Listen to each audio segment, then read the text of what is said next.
Les femmes vont-elles perdre Bill Clinton? Un nouveau scandale touche aujourd'hui le président américain. Il aurait entretenu pendant près de 2 ans une liaison avec une stagiaire de la Maison-Blanche. Plus grave, il lui aurait demandé de faire un faux témoignage dans l'affaire Paula Jones. Bill Clinton risque rien de moins que la destitution et même une peine de prison. Du coup, même les relations internationales en sont perturbées. Jean-Sébastien Fernandez. Yasser Arafat était venu parler du processus de paix au Proche-Orient. Une discussion interrompue par l'affaire. Surprise des collaborateurs d'Arafat, agacement de Clinton. Bon, je vais répéter ce que j'ai déjà dit hier. Ces allégations sont fausses.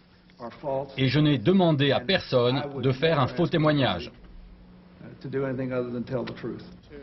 Une affaire qui fait la une des quotidiens depuis hier. Aucun Américain n'a pu y échapper. Point de départ, cette femme, Monica Lewinsky, stagiaire à la Maison-Blanche en 1995. Elle aurait eu à l'époque, selon la presse américaine, une relation sexuelle avec le président. Hier soir, en direct à la télé, Bill Clinton a vigoureusement démenti. Je voudrais dire que je n'ai pas eu de relation sexuelle avec cette femme, ou toute autre sorte de relation d'ailleurs. Vous êtes certain? Oui, je vous l'assure, il n'y a pas eu de relation sexuelle. Et dans cette affaire, je collaborerai de mon mieux pour prouver ma bonne foi. Mais la presse américaine va plus loin. Elle a eu accès à des enregistrements réalisés à l'insu de Monica Lewinsky.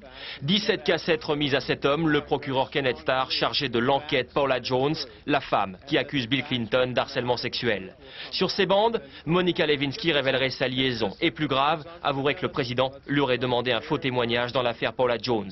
Évidemment, Bill Clinton dément. Et pourtant, si de tels faits étaient avérés, il pourrait entraîner de graves conséquences politiques. Si c'est vrai, c'est un délit dans les codes pénals des États-Unis. Ça peut mener au début d'un processus de destitution. Reste une autre hypothèse, celle d'une machination contre Clinton, auquel cas le président ferait figure d'accusé.